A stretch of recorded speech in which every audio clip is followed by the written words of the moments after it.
በህይወት ውስጥ ሰዎች ካንተ ፈቃድ ውጪ ክብርና ነፃነትን እንዲነኩት ለምን ትፈቅዳለህ? ያገኘው ሁሉ እንደፈለገ ሲናገር ዝም ብለህ መቀበልህን አቁመህ ሁሉም ሰው በፍርሃት በክብር ቀና ብሎ የሚመለከተው ተራራ መሆን የምትችለው እንዴት እንደሆነ አስበህ ታውቃለህ? ራስን ማስከበር ከሌሎች የሚለመን ስጦታ ሳይሆን አንተ ለራስህ የምትሰጠው ዓለም እንዲቀበለው የምታደርገው ግርማ ሞገስ ነው። ይህንን የክብር ጥበብ በጥልቀት ለመረዳት አንድ አስደናቂ ምሳሌ ታሪክ ልንገራችሁ። በጥንት ዘመን አንድ መንደር ውስጥ የሚኖር እጅግ የተከበረ ጥበበኛ የሸክላ ባለሙያ ነበረ። እሱ የሚሰራቸው ሸክላዎች በሙሉ ልዩና ውድ ከመሆናቸው የተነሳ ነገስታት ሳይቀሩ በቤተ መንግስታቸው ያስቀምጧቸው ነበር። በአንጻሩ ግን በዚያው መንደር ውስጥ የሚኖር ሌላ የሸክላ ሰሪ ነበረ። እሱ የሚሰራው ሸክላ ሰዎች እንዲገዙ ሲል ጥራቱን ቀንሶ ዋጋውን እጅግ ዝቅ ያደርግ ነበር። ሰዎች ቅርጹን እንዲቀየርላቸው ሲጠይቁትም የራሱን ጥበብ አውርዶ የሰዎችን ፍላጎት ብቻ ያዳምጥ ነበር። በጊዜ ሂደት የእሱን ዕቃ አቀለሉት፣ ፈላጊም ጠፋ። በመጨረሻም ከሰረና ከስራው ውጭ ሆነ። የመጀመሪያ ባለሙያ ግን ለአንድም ሰው ብሎ የጥበቡን ጥራትና ዋጋ ቀይሮ አያውቅም። የእኔን ዕቃ ማግኘት የሚፈልግ እኔ የሚጠይቀውን ክብርና ዋጋ መስጠት አለበት ይል ነበር። ሰዎች እሱን ለማግኘት ወራት ይጠብቁ ነበር። ሲያገኙትም እጅግ አክብረውና እጁን ስመው ይገዙት ነበር። አንተስ በሕይወት የትኛው ሸክላ ሰሪ ነህ? የሰዎችን አስተያየት እየፈራ ማንነትን የምትቀይር ወይስ የራስህን እሴት ጠብቀህ የምትኖር ውድ ጥበበኛ? በዚህ ቪዲዮ ራስህን አስከብረህ በሕይወት ፍጹም ስኬታማ እንድትሆን የሚረዳን 10 ጥልቅ ነጥቦች በምሳሌ አስደግፌ አቀርብልሃለሁ። በተለይ 9ኛውና 10ኛው ነጥቦች ለሕይወትህ እጅግ ጠቃሚ ስለሆኑ እስከ መጨረሻው መከታተልን አትርሳ። አንደኛ፣ ጥብቅና የማይደፈሩ የግል ወሰኖችን ማውጣት። ራስን ማስከበር ቀዳሚና ዋነኛው ሕግ ሌሎች ሰዎችን በአንተ ሕይወት ጊዜና ስሜት ውስጥ የሚገቡበትን ወሰን በግል ማካለል ነው። ወሰን የሌለው ሰው ልክ አጥር እንደሌለውና ያገኘው አውሬና እረኛ እንደሚረግጠው የተከፈተ የእርሻ ቦታ ነው። ሰዎች ወሰንና ቀይ መስመርን በግልጽ እንዲያውቁ ካላደረግ ባለማወቅ የሚሆን ሆን ብለው መብትንና ክብርን መጋፋታቸው አይቀሬ ነው። ብዙ ሰዎች ወሰን ለማውጣት የሚፈሩት ሰዎች ይርቁኛል ወይም ያኮርፉኛል በሚል ስጋት ነው። ነገር ግን እውነታው ተቃራኒ ነው። የራሱ ወሰን ያለውና መቼና የት ላይ መቆም እንዳለባቸው ለሰዎች የሚያሳይ ሰው በሁሉም ዘንድ ይፈራል፣ ይከበራል። ወሰን ማውጣት ማለት ሰዎች መጥላት ወይም መራቅ ማለት ሳይሆን ለራስ ማንነትና ለአእምሮ ሰላም የምትሰጠው ዋጋ በይፋ ማሳወቅ ማለት ነው። ሰዎች ያሻቸውን እንዲሉህና እንዲያደርጉ ከፈቀድክላቸው በኋላ በተግባራቸው ማዘንህ ምንም ትርጉም የለውም። ጥፋቱ የሰዎቹ ሳይሆን ዝም ብለህ የተመለከትከው ያንተው ድካም ነው። ለምሳሌ አንድ ጎበዝ ገበሬ ሌሊትና ቀን ደክሞ ያመረተውን ውብ ሰብል ከዱር እንስሳት ለመጠበቅ በእርሻው ዙሪያ ጠንካራና ስለታም እሾህ ያለው አጥር ያጥራል።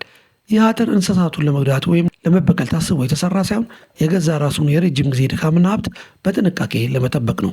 አንተም በሕይወትህ እዚህ ጋር ይበቃል የሚል ማንም ሰው እንዲያልፈው የማይፈቀድለት ጠንካራ የግል አጥር ዛሬውኑ መገንባት አለብህ። ሁለተኛ፣ አይ የማለትን ታላቅ ጥበብ ማዳበር። ሰዎችን ለማስደሰት ብቻ የምትኖርና ሁልጊዜ እሺ የምትል ከሆነ የራስን ዋጋና ክብር እያጣህ ትሄዳለህ።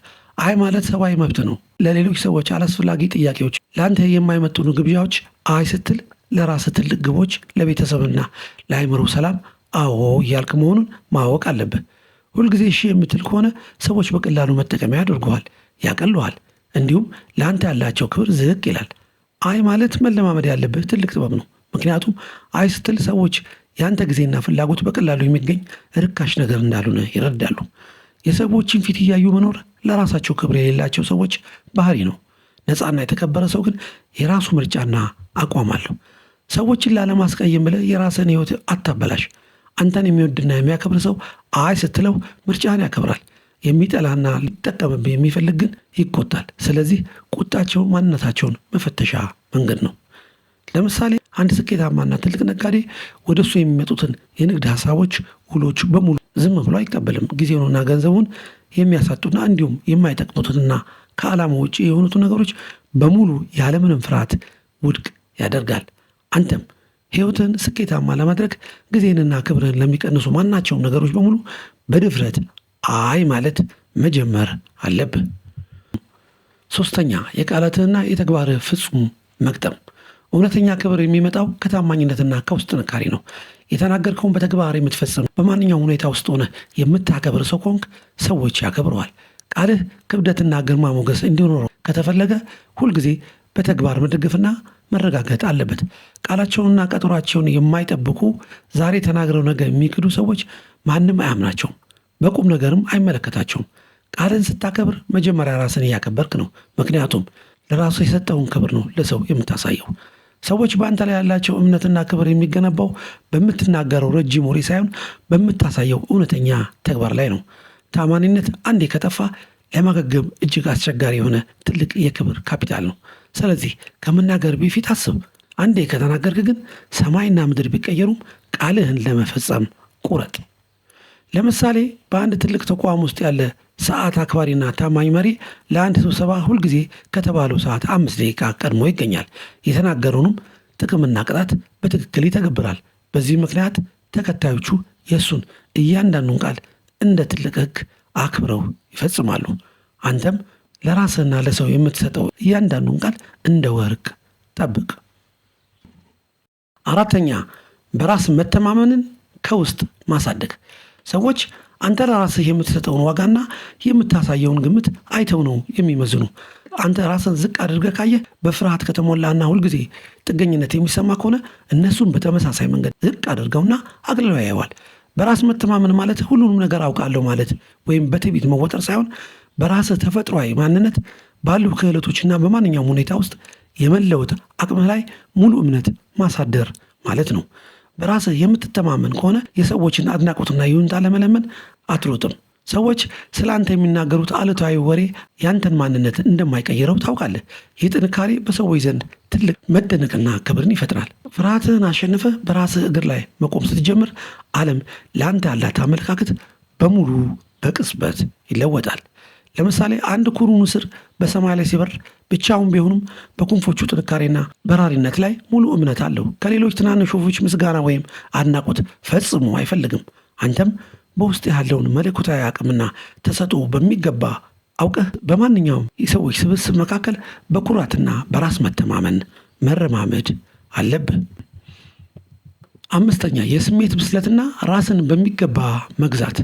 ለሰዎች ስድብ፣ ትችትና ትንኮሳ ወዲያውኑ የምትቆጣ የምትጮህና የስሜት ምላሽ የምትሰጥ ከሆነ ስሜትህንና ሕይወትህን ለሰዎች አሳልፈ ሰጥተሃል ማለት ነው። ራሱን የሚያስከብር ሰው ስሜቱን በሚገባ ይቆጣጠራል። በንዴት አይናገርም። በስሜታዊነት ውሳኔ አይወስድም። ዝምታ፣ መረጋጋትና በትዕግስት ነገሮችን መመልከት ታላቅ የውስጥ ክብርና የጥንካሬ መገለጫ ነው። ሰዎች አንተን ለማናደድና ክብርን ለማዋረድ ሲሞክሩ፣ አንተ ግን ተረጋግተህ ስትመለከታቸው እነሱ ራሳቸው ይፈረዋል፣ በውስጣቸውም ያፍራሉ። ስሜቱን መግዛት የማይችል ሰው ልክ መሪ እንደሌለው መኪና ነው። ያገኘው ሰው ሁሉ ገፍቶ ገደል ውስጥ ይከተዋል። ስለዚህ በሰዎች ድርጊት ወዲያውኑ ከመቀጣጠል ይልቅ ቆም ብለህ ማሰብና መርጠህ ምላሽ መስጠትህን ልመድ። ለምሳሌ በጥልቅ ባህር ላይ በማዕበል ምክንያት ታላቅ ምስቅልቅልና ጩኸት ቢነሳም የባህሩ ታችኛው ጥልቀቱ ክፍል ግን ሁልጊዜ ጸጥተኛ፣ የተረጋጋና የማይናወጥ ነው።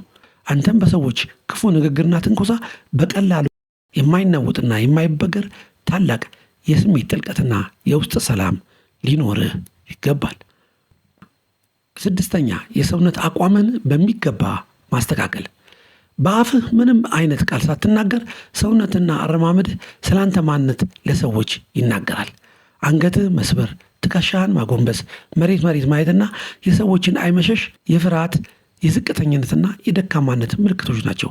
ሰዎች ይህንን ካዩ በኋላ ሊያጠቁና ሊንቁ ይነሳሳሉ። በአንጻሩ ቀጥ ብሎ መቆም፣ ትከሻን መዘርጋት፣ የሰዎችን አይን እያዩ በግልጽና በተረጋጋ ድምፅ መነጋገር እንዲሁም በራስ መተማመን የሚታይበት እርምጃ ሰዎችን ሳያስቡት እንዲያከብሩና እንዲፈሩ ያደርጋቸዋል። የሰውነት ቋንቋ የአእምሮ ነጸብራቅ ነው። አእምሮ ሲጠነክር ሰውነትም ያንን ጥንካሬ ያሳያል። ስለዚህ በማንኛውም ቦታ ስትገኝ ድብቅና የተሸማቀቅ አትሁን። ቦታው ያንተ እንደሆነ በሚያሳይ ግርማ ሞገስ ተገኝ።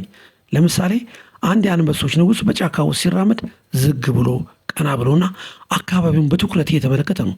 መላው አካሉና እርምጃው ንጉሥ መሆኑን ይመሰክራል። አንተም በማህበረሰቡ መካከል የምታሳየው አረማመድ፣ አቀማመጥና አነጋገር ሙሉ ንጉሣዊ ግርማና ክብር ሊኖረው ይገባል። 7ኛ ለጊዜና ለትኩረትህ ታላቅ ዋጋ መስጠት። ላገኘህና ለጠራ ሰው ሁሉ ጊዜህንና ትኩረትን የምትሰጥ ከሆነ ጊዜህ በሰዎች ዘንድ ፈጽሞ ዋጋ ያጣል። ስኬታማና ራሳቸውን የሚያከብሩ ሰዎች ጊዜያቸውን እንደ ትልቅና ውድ ሀብት ይቆጥሩታል። አንተ የማይጠቅሙ ዓላማ የሌላቸው ወሬኞችና ቦታዎች ላይ ፈጽሞ አትገኝ። ሰዎች አንተን በፈለጉ ሰዓት በቀላሉ ማግኘት እንደማይችሉና ጊዜ ውድ መሆኑን ሲረዱ ለአንተ ያላቸው ክብር በከፍተኛ ሁኔታ ይጨምራል። ጊዜህን ስታከብር ሕይወትህን እያከበርክ ነው። ሰዎችን ለማስደሰት ብለህ የራስህን የሥራና የጥናት ሰዓት አታባክን። የራስህ ፕሮግራም ሊኖር ይገባል። ሰዎችም ያንን ፕሮግራምህን አክብረው እንዲመጡ አድርግ። ለምሳሌ አንድ ታዋቂና ጎበዝ ሐኪም ጋር ለመታየትና ለመመከር ሰዎች አስቀድመው ቀጠሮ ይዛሉ። ቀናትና ሳምንታትንም በሰዓቱ ይጠብቃሉ። ምክንያቱም የሐኪሙ ጊዜ እጅግ ውድና በቀላሉ የማይገኝ መሆኑን ያውቃሉ። አንተም የራስህን የሕይወት ጊዜ ቀጠሮ ልክ እንደዚህ ማክበርና ማስከበር አለብህ። 8ኛ ከመርዛማና አዋራጅ ሰዎች መራቅ። አንተን ሁልጊዜ ዝቅ የሚያደርጉ ለማንቋሸሽ የሚሞክሩ በስኬት የማይደሰቱና ጉልበትን ብቻ የሚበዘብዙ መርዛማ ሰዎችን በሕይወቱ ዙሪያ ማቆየት ራስህን ፍጹም አለማክበር ነው። ከእነዚህ ሰዎች ራስን ማግለልና ግንኙነትን ማቋረጥ ጨካኝነት ሳይሆን ራስህን የመጠበቅና የመውደድ ታላቅ እርምጃ ነው። አክብሮትንና ስነ ስርዓትን በማያውቁ ሰዎች መካከል ክብርንና ውድ ማንነትን ፈጽሞ አታባክን። በዙሪያ ያሉ 5 ሰዎች የአንተን የወደፊት ሕይወት ይወስኑታል። ስለዚህ አንተን ከሚያዋርዱ ሰዎች ርቀህ ወደ ከፍታ የሚያስወጡን የሚያከብሩንና የሚያበረታቱን ሰዎች ብቻ አቅርብ። ለምሳሌ አንድ ንጹሕና ቀዝቃዛ የመጠጥ ውሃን ከቆሻሻና ከሚሸት ማጠራቀሚያ አጠገብ ካስቀመጥከው ሽታው ይጋባና ውሃው ይበከላል። ስለዚህ ውሃውን ለይተህ በንጹህ ዕቃ ታስቀምጠዋለህ። አንተም ውድ ማንነትን ከመርዛማና ካልተቀረጹ ጓደኝነቶች ሙሉ በሙሉ ነፃ ማድረግ አለብህ። 9ኛ ራስን በእውቀት በክህሎትና በሀብት ማሳደግ። በምታደርገው የሙያ ዘርፍ በትምህርትህ ወይም በሥራ ላይ እጅግ ጎበዝ፣ ተፈላጊና ታላቅ ስትሆን ሰዎች ሊያከብሩ ይገደዳሉ። እውቀት፣ ክህሎት፣ ስኬትና የገንዘብ ነፃነት በራሳቸው ትልቅ የክብርና የግርማ ሞገስ ማግኔቶች ናቸው። በየቀኑ አዲስ ነገር አንብብ፣ አዳዲስ ክህሎቶችን አዳብር፣ ራስህን ሁልጊዜ አሻሽል። ዋጋህ በገበያውና በማኅበር ውስጥ በጨመረ ቁጥር በሰዎች ዘንድ የምታገኘው ቦታና ክብር ከፍ ይላል። ሰነፍና የማይለወጥ ሰውን ማንም አያከብረውም። ራስን በማሳደግ ላይ ስታተኩር ሰዎችን የማሳደድና ክብር የመለምን ፍላጎትህ በሙሉ ጠፍቶ ክብር ራሱ አንተን መፈለግ ይጀምራል።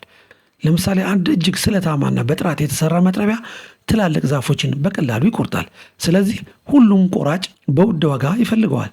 ደነዝ፣ ዝገት የበላውና የማይቆርጥ ከሆነ ግን ማንም ዞር ብሎ አያዩም። አንተም አእምሮህንና ክህሎትህን በእውቀት ሁልጊዜ መሳል አለብህ። 10ኛ ለራስህ ያለህን ውስጣዊ ግምት ከፍ ማድረግ።